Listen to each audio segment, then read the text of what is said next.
हाँ, नमस्कार दोस्तों। आज हम लोग पोएम इंग्लिश पोइट्री का अध्ययन करेंगे। जैसा कि पोइट्री में आपके यहाँ पहली पोइट्री है डस्ट ऑफ स्नो, जिसका अध्ययन हम लोग आज करने वाले हैं। तो आज हम पोएम पढ़ेंगे dust of snow. Dust of snow Robert Lee Frost के द्वारा लिखी गई है। रॉबर्ट ली फ्रॉस्ट प्रकृतिवादी कवि कहे जाते हैं, नेचर पोएट। इन्होंने अपनी कविताओं में नेचर का वर्णन किया है। इन्होंने तमाम कविताएं लिखे हैं, जैसे stopping by woods on snowy evening, road not taken, इस तरह से मेंडिंग वॉल आदि तमाम कविताएं लिखी हैं। इनकी कविता stopping by woods on snowy evening भी प्रकृति का चित्रण करती है। तो आज जो पोएम हम पढ़ेंगे डस्ट ऑफ स्नो माने बर्फ़ की धूल, ये भी प्रकृति का चित्रण करती है। तो पोएट बर्फ की धूल क्यों लिखता है? पोएट डिजेक्टेड मूड में था। He was in sad and dejected mood. His mood was in melancholy. वह दुखी था, परेशान था, हैरान था। और जैसा कि हम जानते हैं कि जब पोएट दुखी और परेशान होते हैं तो वह प्रकृति की शरण लेते हैं, तो वो अपने मूड को फ्रेश करने के लिए प्रकृति में जाते हैं। ऐसे पोएट भी प्रकृति का सहारा लेता है। तो इस डस्ट ऑफ स्नो में पोएट ने यह शो किया है कि पोएट दुखी था, परेशान था, हैरान था। उसका मन बहुत किसी बात को लेकर बहुत परेशान था। वो एक हेमलॉक ट्री मीन्स एक पॉइजनस पेड़ है, जिसे धतूरे का पेड़ हिंदी में कहते हैं, उसके नीचे खड़ा था।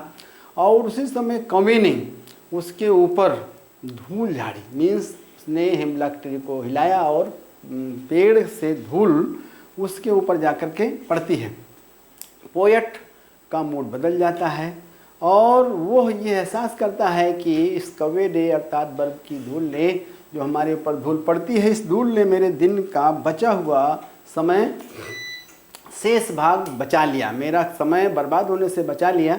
तो आज बच्चों हम dust of snow Robert Frost के द्वारा लिखी गई इस कविता का अध्ययन करेंगे। तो सबसे पहले हमको देखना है पोएम। अब पोएम यूँ है, आप सबसे पहले पोएम को रिसाइट करेंगे। The way a crow shook down on me, the dust of snow from hemlock tree has given my heart a change of mood and stood some part and saved some part of day I had rued. अब आप देखिए फिर से poem को। The way a crow shook down on me, the dust of snow from a hemlock tree has given my heart a change of mood and saved some part of day had rued। अब आप आगे देखिए, यहाँ पर लिखा गया the way a crow shook down on मी। तो आपको सबसे पहले दिमाग में रखना है कि कभी परेशान मन से खड़ा था, उसी समय कौवे ने पेड़ को हिलाया और पोएट के ऊपर बर्फ़ की धूल मीन्स बर्फ़ पड़ती है। और बर्फ के पड़ने के तुरंत बाद पोएट का मुंह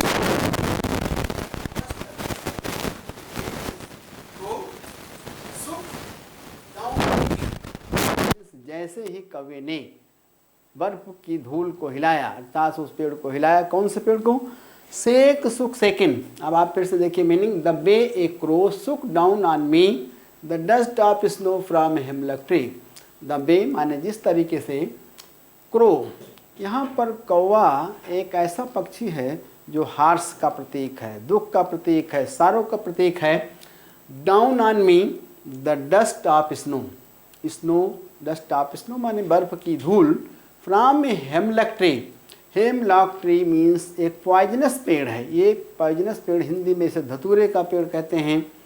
अब धतूरा भी जो है यहाँ पर दुख का प्रतीक है। देखिए कौवा और धतूरा, ये जो शब्द यूज किए गए हैं बच्चों, ये दुख के प्रतीक हैं। Has given my heart a change of mood.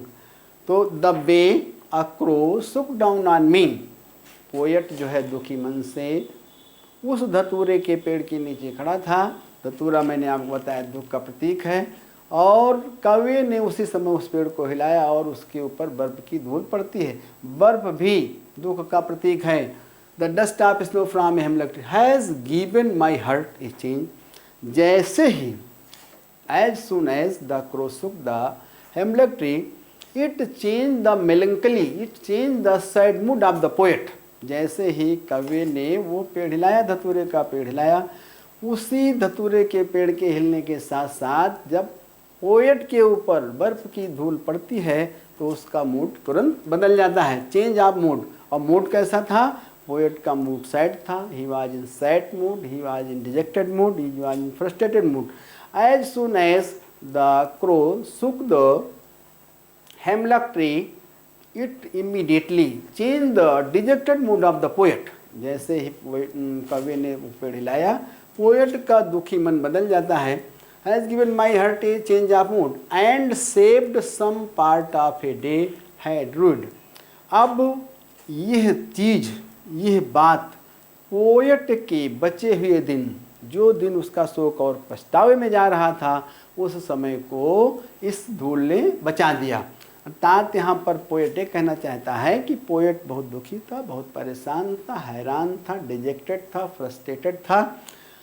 वह एक धतूरे के पेड़ के नीचे खड़ा था। धतूरे के पेड़ को कौवे ने हिलाया और कौवे के पेड़ के हिलाने के साथ साथ पोएट के ऊपर बर्फ की धूल पड़ती है और बर्फ की धूल पड़ने के साथ साथ पोएट का तुरंत मूड बदल जाता है और पोएट यह एहसास करता है कि इस बर्फ की धूल ने उसके बचे हुए दिन का शेष भाग बचा लिया, जो वह पछतावे और शोक में बिताता।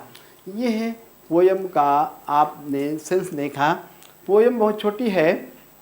अब पोयम पे आपको देखना है कि इस पोयम में क्या क्या पूछा जाता है। परीक्षा के दृष्टिकोण से आपको पोयम को दिमाग में रखना है। पोयम से आपको एक कॉम्प्रिहेंशन मीन्स एक स्टैंजा दिया जाएगा और स्टैंजे के नीचे आपको 2-3 क्वेश्चन दिए जाएंगे और उन क्वेश्चन का आंसर आपको देना होगा। और पोयम से एक सेंट्रल आइडिया आपसे पूछी जाएगी। सेंट्रल आइडिया या 4 लाइन्स की पोयम आपको लिखना होगा, दोनों में आपको विकल्प बनाना होगा। तो सेंट्रल आइडिया आपको देखनी होगी और या 4 लाइन की पोयम। तो हम इस पे जो क्वेश्चंस पूछे जाते हैं उस पे हम आते हैं। तो सबसे पहले हमको सेंट्रल आइडिया का डिस्कशन करना है। आप देखिए, आपको मैंने बताया कि in this poem the poet has shown his dejected mood, he was in sad and frustrated mood। in this way, in this poem the poet is trying to shatter the old beliefs।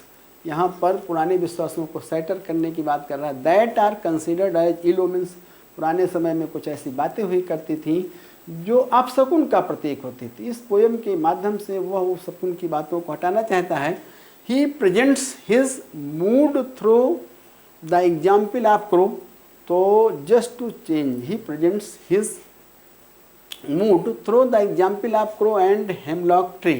अब वह जो है अपने mood को कौवे और धतूरे के पेड़ के माध्यम से व्यक्त करता है।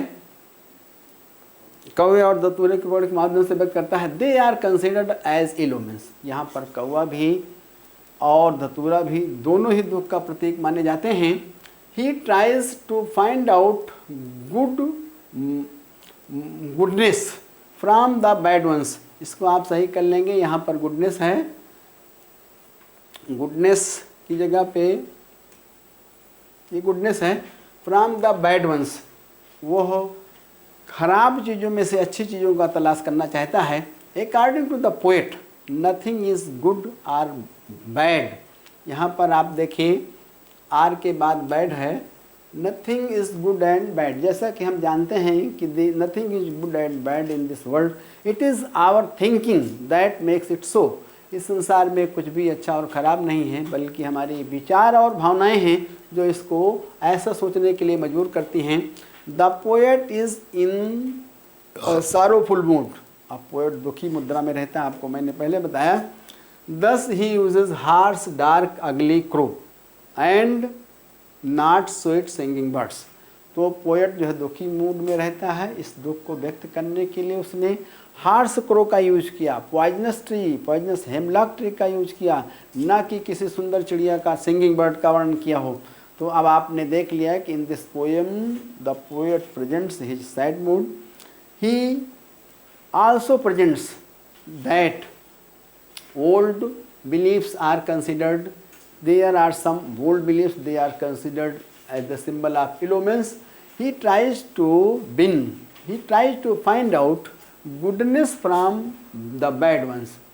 ये है अच्छाई से बुराइयों से या बुराई से अच्छाई की तलाश करता है। ये आप पोएम की सेंट्रल आइडिया है। तो आपको पोएम की सेंट्रल आइडिया देखना है या आपको 4 लाइन की कविता लिखनी होगी। तो सबसे पहले चीज़ जो पोएम में आपकी आएगी सेंट्रल आइडिया या पोएम 4 लाइन की होगी। 4 लाइन की पोएम आपको रटनी पड़ेगी। उसके बाद आगे हम बढ़ते हैं। अब स्टेंजा बेस्ड क्वेश्चन पूछे जाएंगे। कोई स्टेंजा दिया रहेगा, उस स्टेंजा के नीचे आपसे प्रश्न पूछे जाएंगे। जैसा कि बोर्ड में आप देखे होंगे, आप देखते रहिए। Read the following stanza and answer the questions given below. अब आपको एक स्टेंजा दिया जाएगा और इस तरह के क्वेश्चन पूछे जाएंगे कि read the following stanza and answer the questions given below. तो एक स्टेंजा दिया जाएगा, स्टेंजा के नीचे प्रश्न दिए होंगे और उन प्रश्नों का उत्तर उसी स्टेंजा से आपको फाइंड आउट करना है। अब आप पोएम को पढ़ेंगे, पोएम को आप पढ़ लिए हैं, पोएम को पढ़ने के बाद उत्तर देना आसान हो जाएगा। तो अब आप देखिए क्वेश्चंस कैसे पूछे जा सकते हैं। तो कभी कभी आपसे ये क्वेश्चन पूछा जा सकता है कि write the name of the poet and the poem from which the above noted stanza has been taken. इस तरह के भी क्वेश्चन आपसे पूछे जा सकते हैं कि उस पोएम के पोएट का और उस पोएम के पोएट का नाम लिखिए और वो स्टेंजा कहाँ से लिया गया है उस पोएम का नाम लिखिए। तो आप उसको देखेंगे। जिस तरह का क्वेश्चन होगा तो आप लिखेंगे name of the poet, name of the poem, name of the poet, 2 heading डालेंगे। तो नेम ऑफ द पोएम होगा the staff snow, name of the poet आप लिखेंगे रॉबर्ट ली फ्रॉस्ट। फिर आगे और जो क्वेश्चन पूछे जाएंगे आप देखिए। क्वेश्चन नंबर 1 जो उसमें पूछा गया है, what did the crow do to the hemlock tree. What, अब आपने कहा the way a crow shook down on me the dust of snow from a hemlock tree. तो अब क्वेश्चन ये किया जा रहा है कि what did the crow do to the hemlock tree. Hemlock tree को कौवे ने क्या किया। तो अभी आपने ये देखा the way a crow shook down on me the dust of snow from a hemlock tree. तो आप क्या आंसर देंगे, what did the crow do. तो आपका आंसर क्या होगा, the crow shook, the crow सुक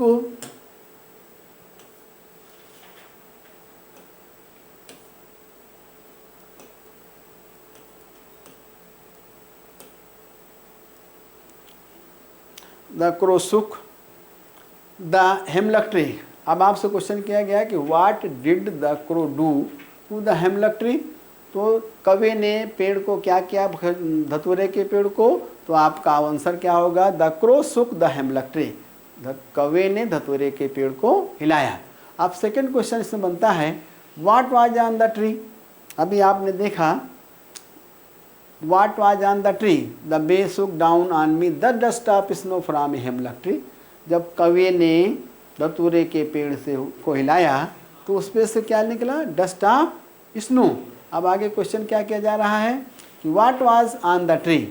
तो what was on the tree, the snow was on the tree. इसको इस तरह से आप आंसर दे सकते हैं, the tree had snow on it then. तो what was the tree, what was on the tree. अब क्वेश्चन है what was on the tree then. अगर इस तरह क्वेश्चन होगा तो आप लिखेंगे the tree had snow on it then. उस समय उस धतूरे के पेड़ पर बर्फ की धूल थी। अब इसके बाद थर्ड क्वेश्चन देखेंगे, where was the poet then. Where was the poet then, उस समय कवि कहाँ था। तो अगर कभी पेड़ के नीचे न होता तो उसके ऊपर बर्फ की धूल न पड़ती। तो अब आपका आंसर क्या होगा कि the poet was under the hemlock tree. तो these are the questions based on stanza. You have to prepare these questions and you have to get good marks. ये है आपका ये छोटी सी पोएम रही। अब वो नेक्स्ट टाइम में हम दूसरी पोएम का अध्ययन करेंगे। आज ये पोएम आपकी इसी पर समाप्त होती है। दूसरी पोएम हम कल आपको बताएंगे। थैंक्स।